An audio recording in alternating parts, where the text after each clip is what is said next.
नमस्ते। आज हम एक काफी दिलचस्प कानूनी मामले पर बात करने वाले हैं। जी नमस्ते। हमारे पास उत्तराखंड हाई कोर्ट का एक आदेश है और ये मामला जुड़ा है जीएसटी रिफंड की रिकवरी से। हाँ बिल्कुल। तो आज का हमारा मकसद है कि इस पूरे मामले को मतलब एकदम सरल शब्दों में समझें कि भाई कौन लोग शामिल थे, यानी पक्ष कौन थे, याचिकाकर्ता और प्रतिवादी। हाँ, और फिर मुख्य मुद्दा क्या था और आखिर में कोर्ट ने क्या फैसला सुनाया। जी, कोशिश रहेगी कि आसानी से समझ आए। तो चलिए शुरू करते हैं।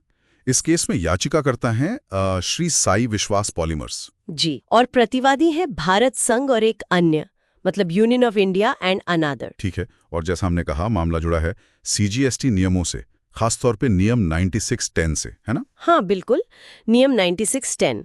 और इसमें जो सबसे अहम बात है वो ये कि इस नियम को मतलब हटा दिया गया था, ओमिट कर दिया गया था। अच्छा, नियम हटा दिया, पर इसमें पेंच क्या था फिर? पेंच ये था कि जब नियम हटाया गया तो उसके साथ कोई सेविंग क्लॉज नहीं जोड़ा गया। सेविंग क्लॉज, ये वही होता है ना जो बताता है कि अगर कोई नियम हट जाए तो जो पुराने या चल रहे मामले हैं उनका क्या होगा। बिल्कुल सही।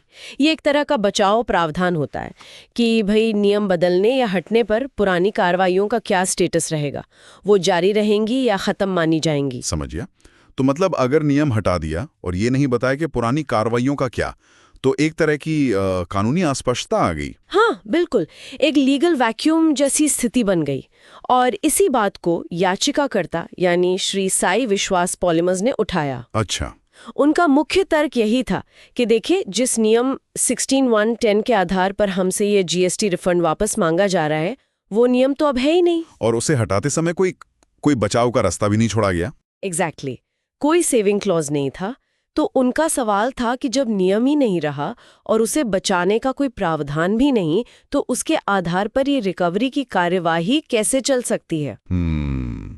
ये तो बहुत ही मतलब एक फंडामेंटल कानूनी सवाल है कि जिस कानून के तहत आप एक्शन ले रहे हो, अगर वो कानूनी खत्म हो गया बिना किसी बचाव के, तो एक्शन का क्या होगा। जी हाँ, ये एक बहुत महत्वपूर्ण कानूनी नुक्ता है।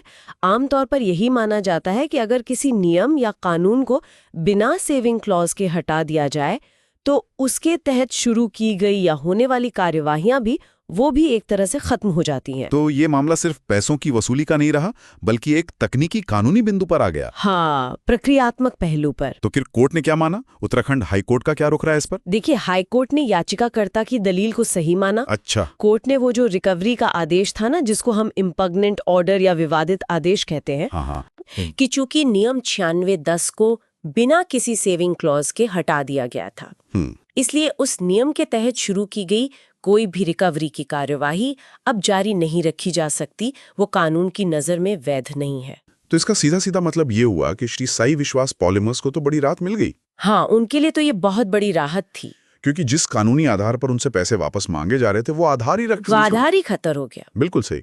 नियम बनाने वालों ने जब उसे हटाया तो ये स्पष्ट नहीं किया कि पुरानी कार्रवाइयों का क्या होगा, और इसी का फायदा याचिकाकर्ता को मिला। और देखिए, ये मामला दिखाता है कि कानून या नियमों में बदलाव करते समय कितनी सावधानी की जरूरत होती है, खास तौर पर ये सेविंग क्लॉज जैसी चीजों को लेकर साबित हुआ। ये तो वाकई ध्यान देने वाली बात है। मतलब जब सरकार या संसद नियम बदलती है तो उन्हें सोचना पड़ता है कि इसका असर उन मामलों पर क्या होगा जो पाइपलाइन में है। निश्चित रूप से इसके लिए ट्रांजिशनल प्रोविजंस यानी संक्रमणकालीन प्रावधान बनाए जाते हैं। अच्छा, उनका मकसद यही होता है कि बदलाव आराम से हो, बिना किसी कंफ्यूजन या अन्याय के। शायद इस मामले में वो स्पष्टता नहीं थी। तो कुल मिलाकर इस हाईकोर्ट आदेश का सार ये है कि प्रक्रिया की स्पष्टता, खासकर नियमों को हटाते और बदलते समय, वो उतनी ही जरूरी है जितना कि नियम का कंटेंट। हाँ, कानून की व्याख्या में प्रक्रिया अक्सर बहुत अहम हो जाती है, जैसा इस केस में हुआ। चलिए, ये तो एक बहुत साफ और महत्वपूर्ण कानूनी बिंदु समझ आया, पर यह सोचने पर मजबूर करता है कि क्या भविष्य में ऐसे जब कानून बदलते हैं तो मौजूदा या लंबित मामलों पर असर को स्पष्ट करने के लिए कोई और बेहतर, कोई मानकीकृत तरीका हो सकता है ताकि ऐसी स्थितियां बार बार न बने।